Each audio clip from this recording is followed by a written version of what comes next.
अस्सलामु अलैकुम वरहमतुल्लाहि वबरकातुह।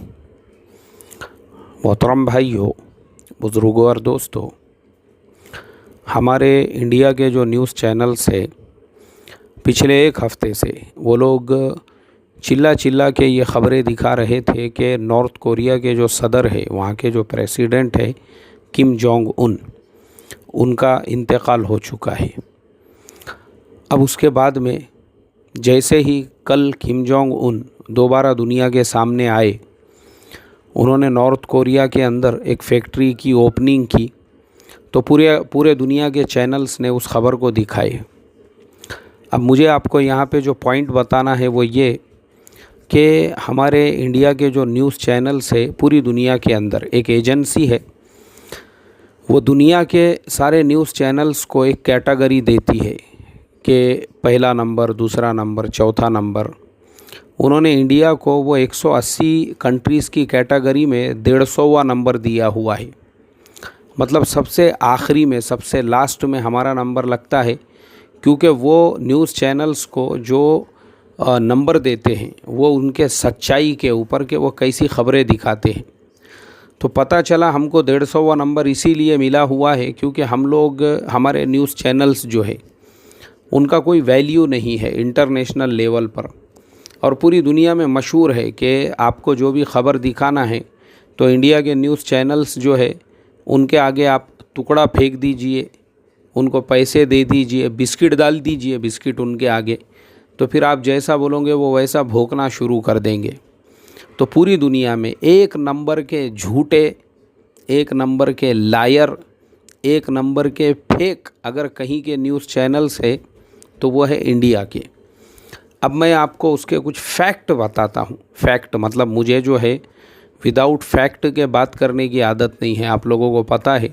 मैं जब भी कोई बात बोलता हूँ तो रेफरेंस के साथ में, हवाले के साथ में।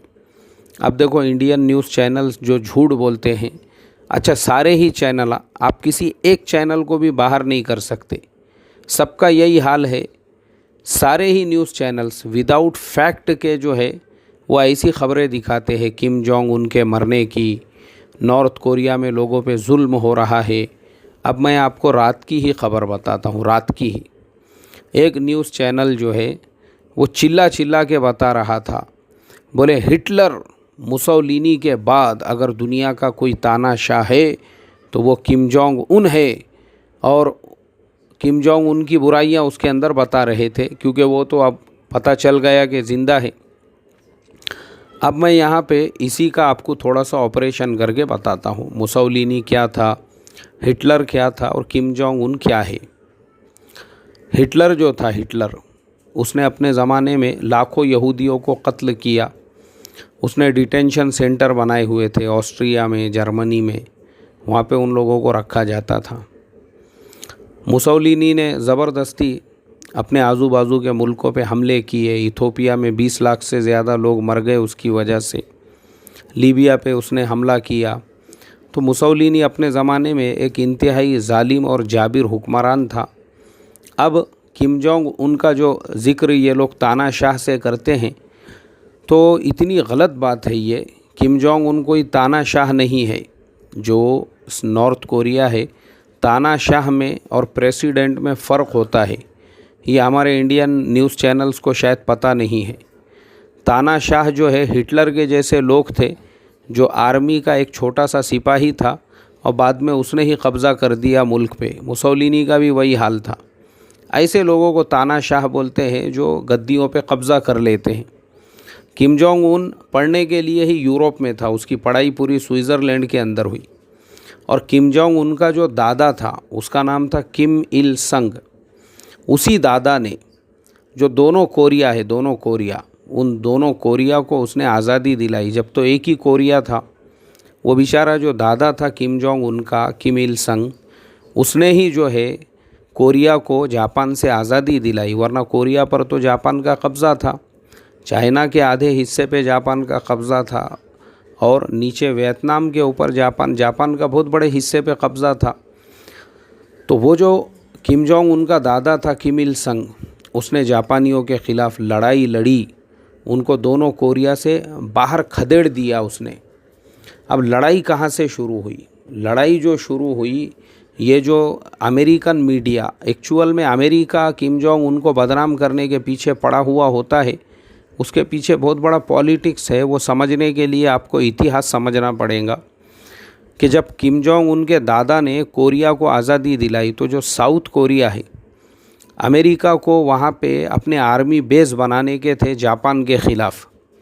तो उसके लिए अमेरिका ने क्या किया, वहाँ के लोगों को खड़ा किया। काय के ऊपर? बगावत के ऊपर। उसने कहा कि किम इल संग जो है उसके ख़िलाफ़ बगावत करो और मांग करो कि हमको जो है डेमोक्रेटिक कोरिया चाहिए, हमको कम्युनिस्ट कोरिया नहीं चाहिए। फिर कोरिया में झगड़े शुरू हो गए, नॉर्थ और साउथ। और जो साउथ था उनके पूरों के साथ में अमेरिकन आर्मी, अमेरिका की फ़ौज, अमेरिकन हथियार। अब जो बेचारा किम जोंग उनका दादा था, उसने सोचा कि मैंने इस देश को आज़ाद कराया तो अमेरिका को करना क्या है हमारे अपने मामले से, ये हमारा अपना देश है। चलो अगर हमारे देश के लोगों से हमारे कुछ मसले मसाइल में इख्तिलाफ भी है, हम बैठ के हल करेंगे, उन लोगों को भी गवर्नमेंट में ले लेंगे। लेकिन अमेरिका इतने दूर से आके यहाँ पे इंटरफेयर क्यों कर रहा है? मतलब अमेरिका को करना क्या है यहाँ पर? क्योंकि देखो मेरे मोहतरम दोस्तों, अमेरिका की पॉलिसी ही ऐसी होती है मुल्कों के बीच में। अभी मैं आपको उसकी एक मोटी मिसाल देता हूँ, इराक़ की। इराक़ के अंदर अगर आपको ये लगता है कि सद्दाम हुसैन की हार हुई है, तो ये आपकी सबसे बड़ी गलत फहमी है। सद्दाम हुसैन की हार नहीं हुई, बल्कि अमेरिका ने क्या किया, इराक़ के अंदर जो आर्मी के बड़े बड़े जनरल थे, कर्नल थे, आर्मी के सारे ऑफिसर्स थे, उनको ख़रीद लिया। और अमेरिका ने कहा कि देखो ना, सद्दाम तो सुन्नी है, तुम लोग तो शिया हो, तो फिर सद्दाम जो तुम्हारा सुन्नी शियों का देश है पूरा का पूरा इराक़, उस पर एक सुन्नी बादशाह हुकूमत कर रहा है, क्या हिसाब से कर रहा है? तो तुम एक काम करो, हमारा साथ दो। तो तुम हमारा साथ दोगे तो हम शियों की हुकूमत बनाएंगे यहाँ पे। नूरी अल मालिकी जो शिया था, उसके बाद में अभी भी जो है अब्दुल हादी, ये भी शिया है। मतलब उसके बाद से इराक़ के अंदर जितने भी सदर बने, वज़ीर आज़म बने, सब शिया बने। उसके बाद तो उन्होंने शियों को लालच दिया कि तुम बगावत करो, तो उनको ख़रीद लिया अमेरिका ने कि तुम हथियार ही मत उठाओ हमारे ख़िलाफ़ में, मुल्क को छोड़ दो, हमारे हवाले कर दो। तो इराक़ में क्या हुआ, सद्दाम हुसैन के ख़िलाफ़ में अमेरिका जीता नहीं, बल्कि सद्दाम हुसैन के साथ वाले जो थे उन्होंने मुनाफिकत करे, गद्दारी करे, उन्होंने ईमान और ज़मीर बेच दिए अपना। तो ये अमेरिका की पहले से पॉलिसी है। सिर्फ अमेरिका इसमें फ़ेल हुआ तो अफ़गानिस्तान के अंदर, कि अमेरिका ने अफ़गानिस्तान में भी बहुत कोशिश करा ख़रीदने की, अपने लोगों को जो है कुर्सी पे बिठाया, अहमद शाह मसूद को लेकर जो है एक नॉर्दर्न अलाइंस बना दिया था। लेकिन अफ़गान जो कौम है वो गयूर कौम है, तो वो मुकाबला करते रहे। इसलिए अफ़गानिस्तान के अंदर अमेरिका को मुँह की खानी पड़ी, ज़लील होना पड़ा, तालिबान के आगे जो है उनको मुआहिदा करना पड़ा। और अभी 15,000 जो तालिबान के कैदी थे उनको जेलों से रिहा करना पड़ा। उसके अलावा जो है मुआहिदे के तहत में आने वाले 18 महीने के अंदर अंदर अमेरिका पूरा अफ़गानिस्तान खाली करके अपने घर को रवानगी के आदाब ले लेगा। तो अफ़गानिस्तान में इनको ज़लील होना पड़ा। क्यों ज़लील होना पड़ा? अफ़गान कौम समझदार है, उनको मालूम है कि मुल्क हमारा है। तो अफ़गानियों ने जब रशिया के टुकड़े टुकड़े कर दिए थे, तो अमेरिका के आगे कहाँ से वो घुटने टेकने वाले थे। लेकिन इराक़ में वैसा नहीं हुआ। इराक़ में क्या हो गया, जो शिया तबका था, जो वहाँ के शिया लीडर्स थे और आर्मी के सब लोग थे, बिक गए वो। तो उनको ख़रीदने के बाद अमेरिका के हाथ में पूरा मुल्क आ गया। ऐसे ही अमेरिका की हर जगह वैसी ही पॉलिसी है। ऐसे ही अमेरिका ने वियतनाम के अंदर किया था। आपने सुने होंगे वियतनाम युद्ध, वियतनाम युद्ध, वियतनाम युद्ध मशहूर व मारूफ़ है। वियतनाम युद्ध अमेरिका को सबसे बड़ा खसारा वहाँ पे भी हुआ था। तो वो वियतनाम के भी अमेरिका ने 2 टुकड़े कर दिया था। जैसे साउथ कोरिया, नॉर्थ कोरिया है ना, वैसा वियतनाम भी एक ज़माने में नॉर्थ वियतनाम, साउथ वियतनाम, ऐसा वियतनाम था। लेकिन वहाँ के भी लोग होशियार थे कि उन्होंने अमेरिका का मुकाबला किया, और जो नॉर्थ वियतनाम था उन्होंने हार नहीं मानी, और चाइना का उनको सपोर्ट था। इसके लिए वो लोग लड़ते रहे, यहाँ तक कि अमेरिका के 62,000 आर्मी जवान मारे गए उसके अंदर। ये सब चीज़ें हमको पता होना चाहिए। वियतनाम युद्ध में अमेरिकन 62,000 आर्मी जवान मारे गए। और उनके मारे जाने के बाद फिर अमेरिका की अक्ल ठिकाने पे आई और इतना सारा नुकसान करके। तो अमेरिका को आदत है अपना मुल्क छोड़कर दूसरों में जाके वहाँ खुजली करने का, काड़ी करने का, दूसरों को खुजाने का जाके। ये फितरत है अमेरिका की कि अपना देश छोड़ के, अपने देश का डेवलपमेंट छोड़ के हर जगह जाके उंगली करने की आदत है अमेरिका को। तो वियतनाम में ऐसे ही किया तो उसका नुकसान भुगतना पड़ा, अफ़गानिस्तान में किया उसका नुकसान भुगतना पड़ा, इराक़ में किया तो अब इराक़ के ख़ुद लोग भुगत रहे हैं कि सद्दाम के ज़माने में जिस इराक़ में इतना अमन व अमान था, आज वो इराक़ में लोग खाने को मोहताज है। वो एक अलग टॉपिक है, उस पर मैं अलग से सबक दूंगा। तो नॉर्थ कोरिया के मसले में भी अमेरिका ने वैसा ही किया। क्या किया, साउथ जो कोरिया था उसमें पूरी अपनी आर्मी वगैरह को घुसा के जो यानी सोचो आप, यानी किम जोंग उनका जो दादा था किम इल संग, उसकी हैसियत वैसी ही थी जैसे हमारे इंडिया में महात्मा गांधी की है, क्योंकि वो फादर ऑफ नेशन है वहाँ का, जिसने जापान से देश को आज़ाद कराया। तो अमेरिका ने उसके ही ख़िलाफ़ देश को खड़े कर दिया और उसके बाद साउथ और नॉर्थ वो कोरिया के दो टुकड़े करना पड़े। अब साउथ जब अलग हो गया तो अमेरिका ने ईसाई मिशनरियों को वहाँ पे घुसा दिया। वहाँ के लोगों का क्रिश्चियनिटी से क्या ताल्लुक़ था, पूरे साउथ कोरिया को उन्होंने क्रिश्चियन बना दिया। नॉर्थ जो था वो चाइना को लगकर है, कम्युनिस्ट हुकूमत का वहाँ पे पूरा दबदबा था। तो आज भी अब ये जो हमारे इंडिया के जो चैनल है, हमारी बात वहाँ से चल रही थी, तो मैं यही बता रहा था कि हमारे चैनल्स का उससे क्या लेना देना है। मतलब किम जोंग उनने इनको क्या तकलीफ़ पहुँचाया, इनको क्या सलिए जो होते हैं लोहे के वो लाल लाल करके इनके पिछवाड़े पे, जितने भी चिल्लाने वाले हैं न्यूज़ चैनल पे, उनके सबके पिछवाड़े पे सेकाई किया या दाग बनाया। जैसे बैलों के पिछवाड़े पे आपने देखे होंगे दाग होते हैं, वैसा सलिया लाल करके दिया था उसने। तो इसलिए इंडियन न्यूज़ चैनल्स उसके बारे में झूठ बकते रहते हैं। मतलब इनको क्या तकलीफ़ है उससे, जबकि इंडिया के ऑफिशियली नॉर्थ कोरिया से इतने अच्छे रिलेशन हैं कि इंडिया से बहुत सारी चीज़ें वो लोग ख़रीदते हैं और इंडिया को बहुत सी चीज़ें बेचते हैं। ये हमारे चैनल को नहीं मालूम है। तो बहरहाल हमारे जो चैनल है ज़बरदस्ती वो जालिम तानाशाह, ऐसा तानाशाह वैसा तानाशाह। हालांकि अब मैं आपको रियलिटी बताता हूँ, किम जोंग उन कोई तानाशाह नहीं है। जो मैंने बताया उसके दादा ने ही देश को आज़ाद कराया था, फिर वो प्रेसिडेंट थे, उसका बाप था। किम जोंग उन तो पढ़ने के लिए थे स्विट्ज़रलैंड में, फिर उसके बाद में जब पता चला बाप का इंतकाल हुआ, वहाँ से आके उन्होंने जो है अपने मुल्क की बागडोर संभाली है। अब मैं आपको बताता हूँ जो नॉर्थ कोरिया है वहाँ का और हमारे जो इंडियन न्यूज़ चैनल जो चिल्ला पुकार करते रहते हैं उनका, यानी दोनों में कितना फ़र्क है। जालिम अगर किम जोंग उन होता था तो आपको मैं बताता हूँ पूरे नॉर्थ कोरिया के अंदर कोई भी आदमी बेघर नहीं है, कोई भी आदमी।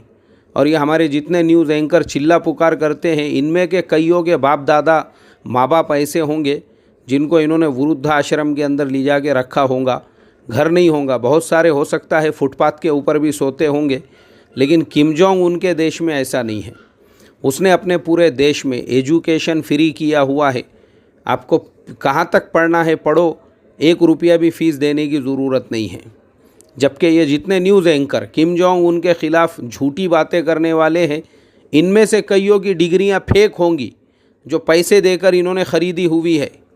लेकिन उसके अपने देश में डिग्री लेने के लिए पैसे देने की ज़रूरत नहीं, कॉलेज की फ़ीस भरने की ज़रूरत नहीं। उसके अलावा हर रहने वाले को वहाँ पे घर फ्री है, एजुकेशन फ्री है, हर चीज़ वहाँ पे, क्योंकि वो जो मुल्क है इतना ज़्यादा डेवलप है। ये जितने न्यूज़ एंकर चिल्ला पुकार कर रहे हैं ना, इनके अपने कई रिश्तेदार ऐसे होंगे जो आज दिल्ली के फ्लाईओवर के नीचे इनको खाना नहीं मिल रहा है, वहाँ पे रुके हुए हैं। लेकिन किम जोंग उनका जो देश है, उसके अपने देश के अंदर आपको एक भी भूखा नहीं मिलेगा, एक भी भूखा नहीं मिलेगा। उसने अपने मुल्क को इतनी तरक्की पे पहुँचाया, ख़ुद सिंगापुर के, अमेरिका के और ऐसे जो लोग हैं उन लोगों ने, मेरे पास में वीडियोस है वो आप भी यूट्यूब पे देख सकते हैं। उनका कहना ये था, हमने दुनिया के कई मुल्क देखे हैं लेकिन इतनी साफ़ सफाई और इतने अच्छे और इतने रेप्यूटेड और इतने डिसेंट लोग हमने कई नहीं देखे। वहाँ पे रोड पे आपको काड़ी भी नहीं मिलेंगी। वो किम जोंग उन ने उसका नॉर्थ कोरिया इतना डेवलप है। तो दूसरी चीज़, उस मुल्क के अंदर किसी चीज़ पे पाबंदी नहीं है। आप चाइना में यूट्यूब नहीं यूज़ कर सकते हैं, लेकिन नॉर्थ कोरिया में आप यूट्यूब इस्तेमाल कर सकते हैं। नॉर्थ कोरिया में मस्जिदें हैं, वहाँ पर मुसलमान हैं, वहाँ पर लोग रमज़ान अल्हम्दुलिल्लाह रोज़े रखते हैं। वहाँ पे ना इस्लाम पे पाबंदी है, ना वहाँ पर जो है नमाज पे पाबंदी है, ना कुरान पे पाबंदी है। लेकिन उसी नॉर्थ कोरिया के अंदर क्रिश्चियनिटी और बाइबल के ऊपर पाबंदी है। वहाँ पे सिर्फ एक ही सवाल किया जाता है, अगर आप नॉर्थ कोरिया जा रहे हैं, वहाँ के एयरपोर्ट पे, वहाँ के बॉर्डर पे आपके पास बाइबल तो नहीं है, क्योंकि उस मुल्क में बाइबल ले जाना और रखना वो इलीगल है। चिढ़ है उनको, नफ़रत है। उनका कहना ये है कि साउथ कोरिया को जो बिगाड़ा है इन्हीं अमेरिकन्स ने बिगाड़ा है, जिन्होंने हमारे साउथ कोरियन भाइयों को जो है क्रिश्चियन बनाया है। तो इसके लिए दोस्तों, हमारे जो न्यूज़ चैनल झूठ बताते हैं, ये जितनी भी झूठ बताते हैं, हमने इनके झूठ पे भरोसा नहीं करना चाहिए, बल्कि सच्चाई और फैक्ट्स जो है मालूम करना चाहिए कि जो नॉर्थ कोरिया के बादशाह को जालिम तानाशाह कहते हैं, उसके अपने देश में लोग इतना सुकून से है, इतने अमन में है, इतने आराम से है कि जितने ये न्यूज़ एंकर है ना, ये ख़ुद अपने घरों पे नहीं होंगे।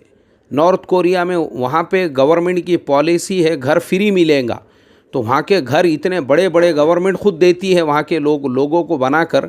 तो वहाँ पर जो है इतने बड़े बड़े बाथरूम उन्होंने दिए हुए हैं, जितने हमारे ये न्यूज़ एंकर है इनके किचन नहीं होंगे खाना खाने के, उतने बड़े बड़े बाथरूम हैं वहाँ पे लोगों को दिए हुए। तो इसलिए ये झूठे चैनल्स देखना बंद करो, अपने आप को भी झूठ का आदी मत बनाओ, और जो सच्चाई बताने वाले चैनल्स है वो यूट्यूब पर है, द वायर है, और उसके अलावा और भी बहुत से ऐसे चैनल्स होंगे, उनको देखा करो तो आपको सही खबरें पता चलेंगी फैक्ट के साथ में। क्योंकि टीवी चैनल जितने भी है ये सब बिके हुए हैं, और इनके जितने भी एंकर्स है इनकी हैसियत सिर्फ एक पपी की तरह से है, टुकड़ा फेंको और जो आप भोंकवाना चाहते हैं वो भोंकवाओ। अल्लाह हमारे इन झूठे चैनलों से हमारे देशवासियों की हिफाजत फरमाए। अस्सलामु अलैकुम वरहमतुल्लाहि वबरकातुहू।